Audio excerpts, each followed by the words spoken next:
My name is Lim, and I help personal brands generate more revenue without increasing their traffic. And this is the 3-step process that I use to create high converting funnels for personal brands. Now, this process is 3 steps, and I like to call this framework the triple I framework, being identify, implement, and iterate. So, starting with identify, it's split into 4 key steps, those being you got to understand your offer plus your ICP. You need to understand where exactly your traffic is coming from. You need to set clear goals for your funnel, and you need to make sure that the funnel has a seamless user journey. So, starting with understanding your offer and ICP. This can be done through answering 2 simple questions. What are you selling, and who are you selling it to? So, what are you selling, right? This is your value proposition, your USP. So, value proposition, what exactly is the benefit that the prospect is getting out of this? Are you going to change their life via some fitness coaching? Are you going to help them make more money online? You need to understand what exact value the prospect is getting by opting into your offer. You need to understand how to convey that through your funnel. Also, your USP, your unique selling proposition. What exactly is it about your offer that makes it so unique? What is it that's going to make it stand out in the prospect's mind? You need to identify that, and you need to understand what exactly that is. Now, who exactly are you selling it to?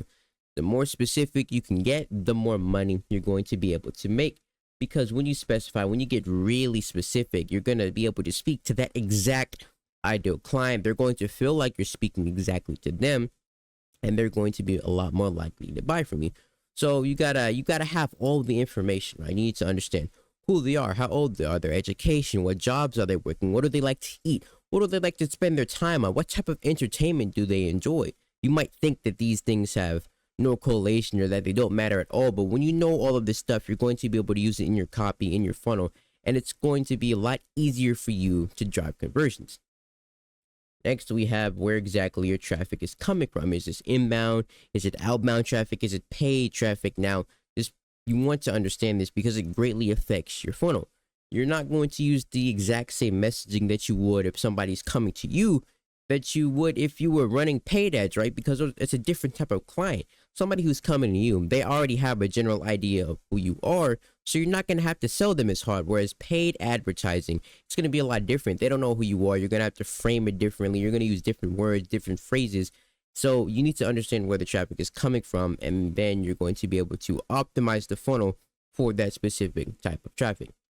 Next, we have set clear goals. You need to set specific and measurable goals for your funnel, because what gets measured gets managed. Peter Drucker, I mean. Now, so what is your goal? Are you trying to get a specific amount of conversions? Or are you trying to double your conversions, get 10, 20, 30% more conversions? Or are you just trying to get more leads? Are you trying to get more leads into the funnel? Or maybe you're trying to drive a specific amount of sales. You're trying to hit some monthly quota. You're trying to make sure you're growing at a consistent rate. You need to understand what exactly your goal is. That way you're going to be able to optimize the funnel to accomplish that specific goal, right? Because once you have that identified, you'll understand, okay, I'm not hitting this, which means I need to change something in order to hit this goal, and you're going to make the proper adjustments. And lastly, we have the seamless user journey. You want to map the journey from the entry point to the conversion. You want to understand what the prospect is thinking at each stage.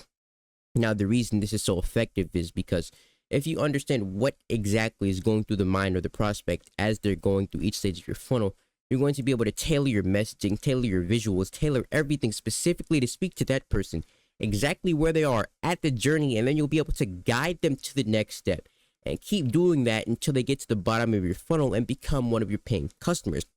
This is why this is a very important step. You need to understand what your prospect is thinking at every single stage. So that moves us to Step 2, the implementation stage. Now, this stage is also divided into 4 key steps, those being designing high converting landing pages, crafting engaging copy, using social proof and testimonials, and using email sequences depending on what exactly you're offering. So, high converting landing pages, right? This is split into 3 things. You want to have the proper headlines, compelling headlines, good visuals, and the proper call to action to push the prospect to the next step. Now, some things you want to make sure you're hitting are that you want to make sure all of these are relevant and all of these are consistent with your brand. So, relevancy, if you're running a coaching offer, you're not going to have headlines and visuals for some type of service, right? That wouldn't make any sense. It's not relevant to what you're offering. So you want to make sure that everything you're doing is in line with your offer and only in line with your offer and not talking about anything else. Visual is the same thing. You want to make sure it's relevant. And then call to actions, you want to make sure that, it's also relevant, right? And you want to make sure your CTA is optimized for, to drive conversion. Say you could say something like join now versus saying something like apply today. You might think that there's really no difference between the two. But saying join now kind of implies to the prospect that, oh, I'm going to have to, if I click this button, I'm going to have to take out my credit card. That's this is a big purchase. I'm not sure if I'm ready to do that. I don't know if I want to click that button versus apply today. Now the prospect is thinking, oh, it's not that big of a deal.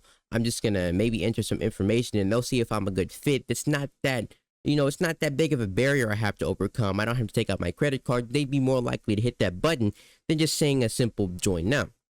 Now, some must-haves for when it comes to creating high converting landing pages is that you want it to be simple, you want it to be mobile optimized, and you want to make sure that it's running up to a proper speed. Simplicity scales, right? You don't want a bunch of clutter. You don't want so many elements on your page because it's not going to flow very naturally. It's going to look weird. It's going to drive the prospect away, and they're going to click off your page before they even get to the next section, right? You don't want that. You want to keep it simple, keep it clean, keep it flowing, and that's going to keep the prospect reading and eventually get them to buy from you.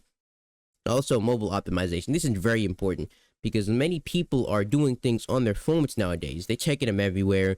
So 9 times out of 10, they're going to be, going to your page on their phone. And if it's only optimized for the desktop version, then they're not going to know what's going on. It's going to look weird. It's going to look ugly, and they aren't going to buy. So you need to make sure that your page is optimized for mobile users because a lot of conversions happen there.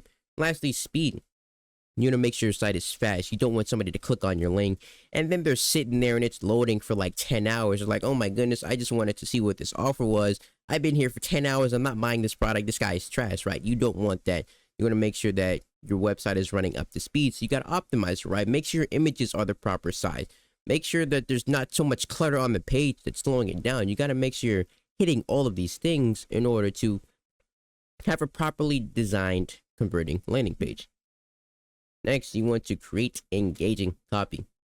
Now, you want to write directly to your ICP, which is why this step up here is so important, identifying who exactly it is you're selling to, because when it comes to the copy, if you have a really specific ICP, you're going to be able to tailor that messaging specifically for that person. So there are 5 keys that I like to use when it comes to funnel conversions, those being problem, promise, process, proof, and product. Now, the reason I put product last is because you have to understand you're not really selling a product, or you're not really selling a service. You're selling a solution to a problem, because people don't care what exactly it is that you're selling. They don't care what it does. They care what it does for them. They only care about the benefit that they're going to get out of it, because people are naturally self-interested. So you have to speak to that self-interest. You have to speak to the solution that you're going to solve, which is the promise, right? If you're running a coaching offer, you're like, oh, I'll help you drop 20 pounds in the next 30 days, right? That's your promise. It's basically your offer statement. It's what exactly you're promising to do for the prospect. So we've got problem, we got promise. Now we've got the process, right? You understand what you're solving. You know what the promise is, but how exactly are you going to deliver on that? How are you going to take the prospect from point A to point B to get them to that desired result? That is the process, the steps you're taking, the things you have to do. Maybe they have to fill out an onboarding form, whatever the case may be. You want to make sure you highlight that process, give it a unique name, add to your USP, and then you're balling. Next comes the proof, right? You know what problem you're solving. You know the promise that you're going to deliver. You know how you're going to deliver that promise. But how does the prospect know that they're actually going to get that desired result? How do they know that you're not some scammer, that you're not some fake internet guru trying to take their credit card money, sell it on the black market, right? How do they know that you're not just, trying to finesse them? Well, you got to prove it to them, and you prove it to them by using things like social proof, right? Testimonials, video testimonials, reviews, that type of thing. More on that in the next step. But you want to make sure that you're able to provide an adequate amount of proof to validate the offer in the prospect's mind. And lastly comes the product, right? This is your offer stack, your bonuses, your urgency, your scarcity. putting it all into one, packaging it all at the bottom, making the prospect realize that, wow, this is actually valuable. This is actually a steal. Oh my goodness, I have to buy this right now. And then we go over to social proof and testimonials, right? You want to provide proof that your solution works, as stated in the previous step. You can do this through reviews, video testimonials, normal testimonials, text testimonials, and some good examples of funnels that have used social proof are Dan Coe's, Ali Abdal's, and Charlie Morgan's. Now, if we take a look at Dan Coe's funnel for his flagship program, 2-Hour Writer, we can see that he has this massive wall of social proof, right? So many 5-star reviews. You could scroll down this page for like a good 3 minutes, and there's just social proof, review after review after review after review. Now, this is really effective because it's so much that it gets to the point where you're like, oh my goodness, we get it. Your product works. How do I get past this? And that's what you want the prospect to think. You want it to be so much social proof that in their mind, their initial thought is, oh my goodness, all right, I get it already. Your product is cool. You have 5-star reviews. Let me get to the next section, right? That's what you want the prospect to think. Now, taking a look at Ali Abdal's Part-Time YouTuber Academy, he uses social proof as well, but it's a bit different, right? Because he's using YouTubers, he's got video reviews, and the reason that this is so effective is because of the nature of his product, right? He's helping YouTubers scale and get more subscribers, right? And you might know some of these YouTubers. So when you come across this page, you're like, oh my goodness, I know her. She worked with Ali. Maybe if I work with Ali, I'll get the same or the similar result, right? And it's going to validate the product in the prospect's mind, and they're going to be so much more likely to join in, to opt in. And lastly, taking a look at Charlie Morgan's, he has another really good use of social proof. As you can see here, there's like tons of videos, 10-minute, 20-minute, 30-minute literal interviews with his students, with people who have been successful in the program, podcast style, which is really effective, as anybody who's going to watch all of these is probably going to end up buying, simply due to the fact that there have been so many people successful, getting like 30K, 20K, 50K, so much success. They're going to be like, oh, okay, this actually works. And they're probably going to book this call with Charlie. Now, lastly, we have email sequences, right? These are important because not everybody who comes to your page is going to end up buying from you, right? So you want to use email sequences, one, because it keeps them engaged, right? They might have opted into your lead magnet or your webinar, your VSL, but then they just left because they didn't want to buy it, right? Well, now you have their email, so you can keep delivering value to them day after day, week after week. And eventually, when that desire rises up again, they're going to remember you and be like, oh, that guy helped me before. Let me go and check out his product, right? It's going to build trust, as I was just talking about, and then it's going to drive conversions, right? Because you're top of mind, you're helping them, you're solving a problem. Then they're going to be like, oh, I have this problem. I know this guy that solves this problem. I'm going to go to his page. I'm going to go to his funnel. I'm going to buy from him. So some must-haves when it comes to, writing emails that convert is that you want it to be personalized. You want to have the prospect's first name, and you want to use it in your emails.